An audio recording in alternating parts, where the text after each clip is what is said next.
Assalamu alaikum. Welcome back to my channel. This is my new blog. সবাই কেমন আছেন? আশা করি অনেক ভালো আছেন। আলহামদুলিল্লাহ আমিও ভালো আছি। সকাল সকাল ঘুম থেকে ওঠার পর একটু ফোর্সের দিকে আসলাম। নাসিন জাল তুলছে, তো ভাবলাম একটু কেমন মাছ হয়েছে একটু দেখে আসি। তো এসে দেখতে পাচ্ছি এই অবস্থা। আর এই মাছগুলা কিন্তু ওই জালের মধ্যে লাগে না, এগুলা কিনে আনা হয়েছিল। ভাবি এখানে রান্না বসানোর জন্য সবকিছু নিয়ে বসে আছেন। তো তরকারি একটা একটা করে বসানো হয়ে গেছে, আর বিছিও ভিজানো হয়েছে। বড় মাছ দিয়ে রান্না করা হবে। ওইগুলা আমাদের নিজের গাছের হাতে তোলা। আর কলমি শাক দিয়ে বড় মাছ দিয়ে অনেক দিন হয়ে গেল শুটকি তরকারি খাওয়া হয়নি, তাই একটু রান্না করতে বললাম। এখানে কত উপরে মুরগিটা ডিম পেড়েছে, খুবই একটা রিস্কের মধ্যে আছে। আর কিভাবে ডিমটা রক্ষা করা যায় সেই পদক্ষেপ চালিয়ে যাওয়া হচ্ছে। আর আমাদের একজন ভাবি ফ্রিজটা একটু পরিষ্কার করে দিচ্ছেন। এখানে পেয়ারা আছে, আমার খুবই প্রিয় এগুলা। কিছু কিনে আনা আর কি, ওই ছোট ছোট যেগুলো ওইগুলো আমাদের গাছের। তো পেয়ারা খাওয়া খুবই ভালো, তার উপরে তো আমার খুব পছন্দ।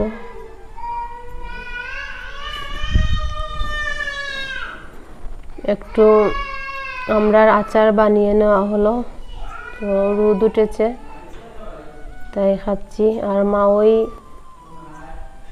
নাগামরিচ পাঠিয়েছেন, একটা অলরেডি খাওয়া হয়ে গেছে আর দুইটা আমার কাছে আছে, পরবর্তীতে খাবো।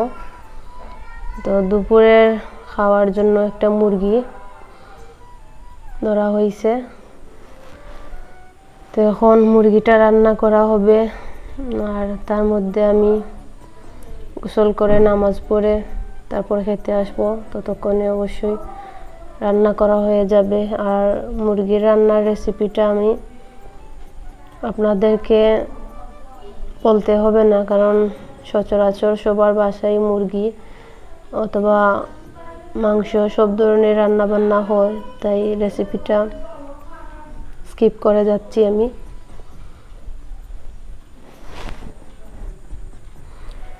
তো দুপুরে খাওয়া দাওয়া শেষ, আসরের নামাজ পড়ে আমি আস্তে আস্তে তসবি পড়ে পড়ে হাঁটছি। আর এদিকে ভাবি তারা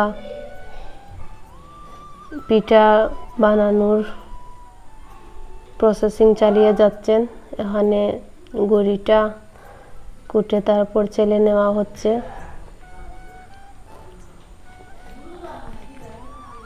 তো সন্ধ্যার পরেই পিঠা বানানোর তৈরি হয়ে গেল।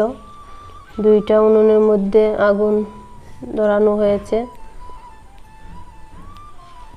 ওইখানে আমাদের পরিবারের সবাই জয়েন্ট ফ্যামিলি, তো আমার আম্মা, আমার বাইজি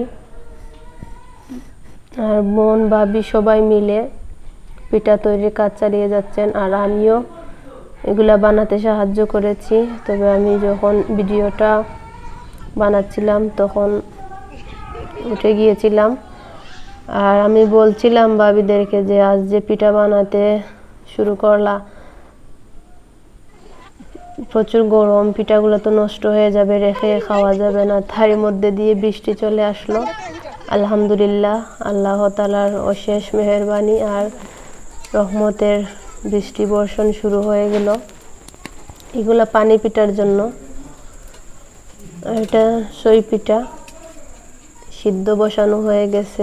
আমি আপনাদেরকে দেখানোর জন্য আম্মাকে বললাম ডাকনিটা তুলে দেখাতে। দেখেন আমাদের পরিবারের ছোট সদস্যরাও পিঠা তৈরি করছে। আর বিশেষভাবে বড় আপুর জন্য এই রেসিপিটা দেখাচ্ছি আমি। পানি পিঠা প্রথমেই একটা পাত্রের মধ্যে পানি গরম করে নিতে হবে। ফুটন্ত পানির মধ্যে যে পিঠাগুলা বানানো হবে ওগুলা ঢেলে দিয়ে তারপর ওগুলা সিদ্ধ হওয়ার পর অন্য একটা পাত্রের মধ্যে গুঁড়িগুলা পানি দিয়ে মিক্স করে ঢেলে দিতে হবে। তারপর চাইলে সাথে সাথে নারকেল দিতে পারেন অথবা পরবর্তীতেও দিতে পারেন। ভাবি বললেন সাথে সাথে দিলে উতলে পড়ে যেতে পারে, পরবর্তীতে দিলেও ভালো। আর আপনাদের দেখানোর সুবিধার্থে ভাবি এখনই মানে দিয়ে দিচ্ছেন নারকেলটা। এটা খুবই সুস্বাদু একটা পিঠা, ভালো লাগে সবথেকে বেশি রাত্রে বানিয়ে রাখার পর সকালবেলা একদম ঠান্ডা করে খাওয়ার পর ভালো লাগে। আর আমি সব সময় এটা করি যে পিঠা হওয়ার পর রাত্রেই আমি পিঠাটা খেয়ে নিই, কারণ আমার কাছে এটা খুবই লোভনীয়। তো আপনারাও ট্রাই করতে পারেন। আর যদি সুন্দরভাবে আরও রেসিপিটা জানতে চান তাহলে অবশ্যই কমেন্ট করে জানাবেন। আমি আমার কমেন্ট বক্সে আপনাদেরকে ভালোভাবে একটু বুঝিয়ে লিখে দেওয়ার চেষ্টা করব।